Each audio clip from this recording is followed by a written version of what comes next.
저에게 주신 하나님 말씀은 에베소서 4장 7절부터 16절까지 말씀입니다. 신약성경 313페이지에 있습니다. 에베소서 4장 7절부터 16절까지의 말씀입니다. 살아계신 하나님 말씀을 봉독하겠습니다.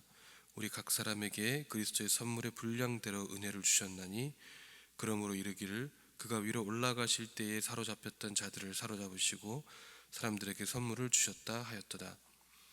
올라가셨다 하였은즉 땅 아래 낮은 곳으로 내리셨던 것이 아니면 무엇이냐? 내리셨던 그가 곧 모든 하늘 위에 오르신 자니 이는 만물을 충만하게 하려 함이시라. 그가 어떤 사람은 사도로, 어떤 사람은 선지자로, 어떤 사람은 복음 전하는 자로, 어떤 사람은 목사와 교사로 삼으셨으니 이는 성도를 온전하게 하여 봉사의 일을 하게 하며 그리스도의 몸을 세우려 하심이라. 우리가 다 하나님의 아들을 믿는 것과 아는 일에 하나가 되어 온전한 사람을 이루어 그리스도의 장성한 분량이 충만한 데까지 이르리니 이는 우리가 이제부터 어린아이가 되지 아니하여 사람의 속임수와 간사한 유혹에 빠져 온갖 교훈의 풍조에 밀려 요동하지 않게 하려 함이라. 오직 사랑 안에서 참된 것을 하여 범사에 그에게까지 자랄지라. 그는 머리니 곧 그리스도라. 그에게서 온 몸이 각 마디를 통하여 도움을 받음으로 연결되고 결합하여 각 지체의 분량대로 역사하여 그 몸을 자라게 하며 사랑 안에서 스스로 세우느니라. 아멘. 저는 하나님 앞에서 불만이 하나가 있는데 그게 무엇이냐면 제 생김새입니다. 오해를 하실까봐 말씀을 드리는 거지만 제가 못생겼다고 생각해서 불만이 있는 것이 아니라 제 나름대로 제 생김새에 만족을 하는데 연예인도 아니고 제가 조각 같은 얼굴을 가지고 있어봤자 어디 써먹겠습니까? 다만 불만이라는 것은 이제 인상이 강하다 보니까 저를 처음 보는 사람은 아무도 제가 목사라고 생각하지 않더라고요. 하나님께서 이왕 제가 목사가 되실 걸 아셨을 것인데 왜 이렇게 저에게 강렬한 인상을 주셨는지, 제가 검은색 양복을 입고 다니면 다들 조폭인 줄 알더라고요. 전도할 때도 굉장히 불편합니다. 제가 다가가면 사람들이 전도하려고 한다고 생각하지 않고 겁부터 먹습니다. 참으로 불편합니다. 목사가 아닐 때는 별로 상관이 없었는데 목사가 되고 나니까 참으로 불편하더라고요. 그래서 목사로 불려지기 시작하고 나서 최대한 많이 웃으려고 노력을 합니다.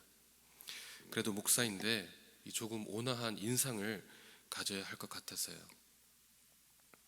이처럼 우리가 어떻게 불려지는가는 참으로 중요합니다.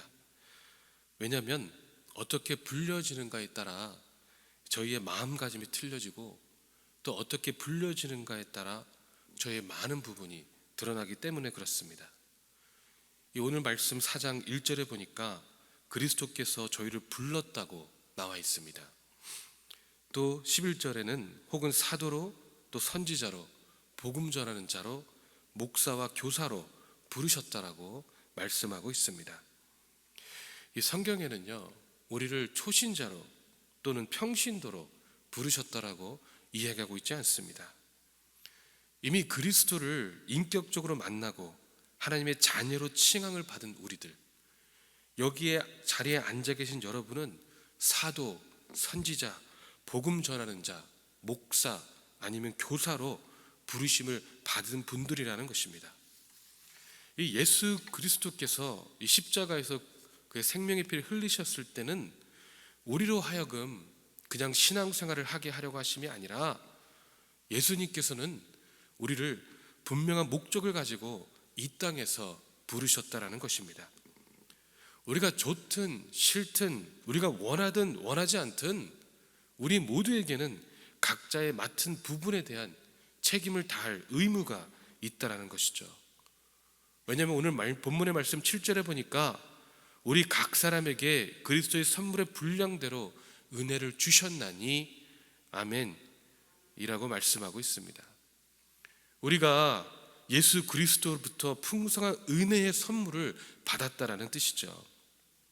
우리 그리스도인이 갖고 있는 재능은 예수님께서 교회를 잘 섬길 수 있도록 우리 각자에게 주신 은혜의 선물이라는 것이죠.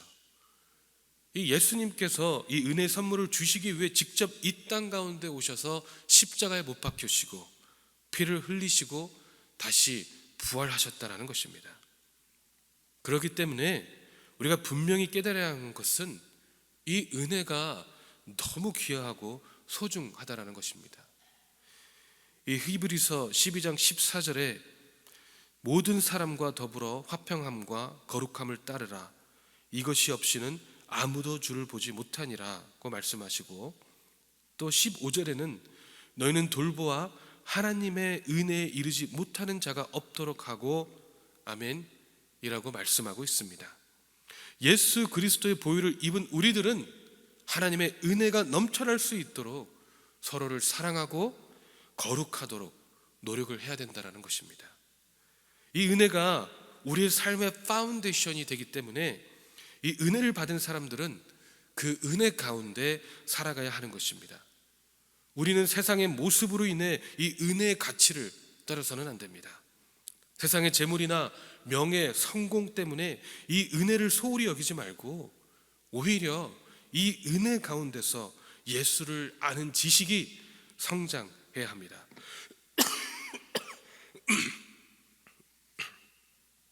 또 우리가 알아야 하는 것은 이 7절을 보면 각 사람에게 그리스도의 선물의 분량대로 은혜를 주셨다라고 말씀하시는데, 우리는 각자의 이 선물을 받을 수 있는 그릇이 다르다는 말씀입니다.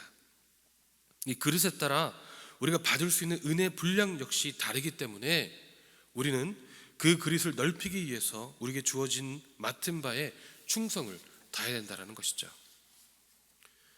그렇다면 왜 우리를 부르셨습니까? 12절, 13절을 보니까 이는 성도를 온전하게 하여 봉사의 일을 하게 하며 그리스도의 몸을 세우려 하심이라. 우리가 다 하나님의 아들을 믿는 것과 아는 일에 하나가 되어 온전한 사람을 이루어 그리스도의 장성한 분량이 충만한 데까지 이르리니 아멘 이라고 나와 있습니다. 이 예수님께서 우리를 부르시는 이유는 우리가 온전하게 되어 봉사를 함으로 그리스도의 몸, 즉 교회를 바로 세우려고 하시는 것에 있다고 말씀하시는 것입니다. 이 세워짐으로 우리는 요동하지 않게 된다는 것이죠. 14절에 이는 우리가 이제부터 어린 아이가 되지 아니하며 사람의 속임수와 간사한 유혹에 빠져 온갖 교훈의 풍조에 밀려 요동하지 않게 하려 함이라. 아멘 이라고 말씀하고 있습니다. 제가 유기성 목사님 책인 우리 서로 사랑하자라는 책을 봤는데, 그 책에서 목사님께서 이 한국 복음화 협회 총회에 참석했을 때에 만났던 어떤 교수님과의 일화를 소개하고 있습니다. 이 두 교수님께서는 그러셨답니다. 요즘 교인들이 이 자녀들을 유명한 대학에 들여보는 일에만 온갖 신경을 쓴다라는 것입니다. 그리고 원하는 대학을 합격하면 하나님의 은혜여 축복이라고 생각한다라는 것이죠. 부모님들이 이 대학이 영적으로 얼마나 어려운 곳인지, 이 대학 캠퍼스 안에는 이단과 무서운 사상이 얼마나 많은지를 모른다라는 것입니다. 이 몸만 커서 대학생이지, 나이만 들어서 대학생이지, 이 영적으로는 어린아이와 같은 자녀들을 대학에 들여보내고 하나님께 감사드린다니까 얼마나 어처구니 없는 일이냐는 것이죠. 이 대학에 들어간 후에는 온갖 미혹에 사로잡혀 영적으로 어려움을 겪는 자녀들이 너무나 많다라는 것이죠. 너무나도 이 안타까운 현실이라는 것입니다. 우리가 넘어지고 쓰러지는 이유가 무엇입니까? 우린 분명히 예배를 드립니다. 기도도 합니다. 말씀도 읽습니다.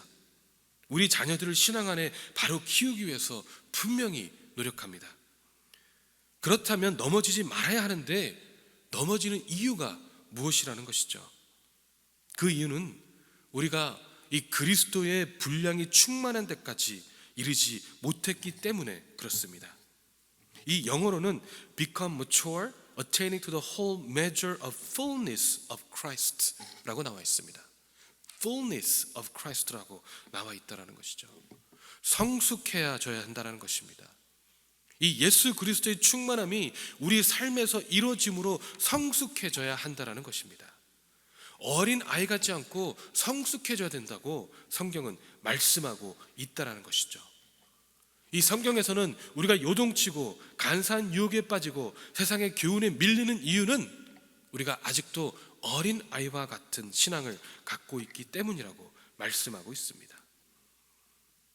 우리가 자녀들을 대부분 양육을 해보았지만 아이가 이 갓 돌을 지났을 때를 생각해 보십시오. 이제는 걸어 다니기 때문에 내려놓기만 하면 이곳저곳을 걸어 다닙니다. 보고 있으면 얼마나 불안합니까? 조그만 충격에도 쉽사리 넘어집니다. 그래서 저희가 이리저리 따라다녀야만 합니다. 이 우리의 상태가 그렇다라는 것입니다. 이 요한 1서 2장 18절에는 사도 요한이 성도들을 칭하며 아이들아 라고 칭하고 있습니다. 이 초대교회에도 장성하지 못한 어린아이 같았다라는 것입니다. 지금의 우리는 어떻습니까? 이 그리스도의 장성한 자녀로서의 삶을 살아가고 계십니까? 아니면 조그만 일에도 시험을 받으며 사람의 간사한 유혹에 빠져 이리저리 휩싸이는 믿음 가운데 계십니까? 15절에 오직 사랑 안에서 참된 것을 하여 범사에 그에게까지 자랄지라 그는 머리니 곧 그리스도라. 아멘 이라고 말씀하고 있는데, 우리는 사랑 안에서 참된 생활을 통하여 믿음의 성장을 꾀하고 있냐라는 것입니다. 믿는 자들의 모든 생활은 그리스도 안에서 이루어지는 사랑의 생활입니다. 사랑하지 않고는 신앙의 성장이 없으며 그리스도에게까지 자라날 수가 없습니다.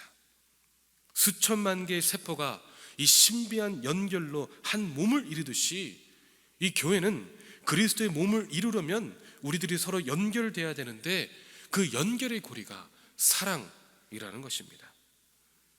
이 몸의 일부분이 제대로 그 역할을 하지 못한다면 제대로 성장할 수 없듯이, 우리가 서로 사랑하지 못한다면, 우리가 서로 불신하면 우리의 믿음도 성장할 수 없다라는 것입니다. 여러분, 우리 모두는 하나님 앞에서 온전케 되기를 힘써야 되는 사람들입니다. 우리는 하나님의 아들을 믿는 것과 아는 일에 하나가 되어서 그리스도의 장성한 분량한 데까지 이르도록 힘써야 하는 사람들입니다.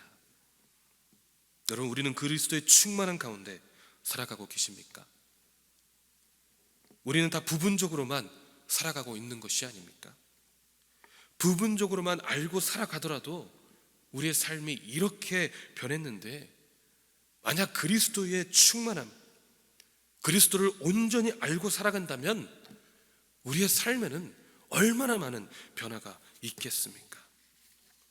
내가 교회를 얼마나 다녔냐가 중요한 것이 아니라, 내가 모태신앙이냐 내 신앙이 모태신앙이 아니냐가 중요한 것이 아니라, 내가 초심자냐, 내가 집사냐, 권사냐, 장로냐, 목사이냐가 중요한 것이 아니라, 내가 하나님 앞에서 온전하게 서 있느냐가 중요하다라는 것이죠. 이 유기성 목사님께서 이런 고백을 하는 것을 들었습니다. 이 본인은 목사의 안수를 받고 나서도 예수 그리스도를 알지 못했다라고 고백했습니다. 그런데도 이 좋은 목사라는 소리를 많이 들었다고 고백하더라고 들었습니다. 이 예수 그리스도를 알지 못했는데도 이 좋은 목사라는 소리를 들을 수 있더라고 고백하는 것을 들었습니다. 여러분, 여러분과 저도 마찬가지 아니겠습니까? 이 예수 그리스도를 제대로 알지 못해도 신앙 좋은 집사, 권사, 장로 혹은 목사가 될 수 있지 않을까요?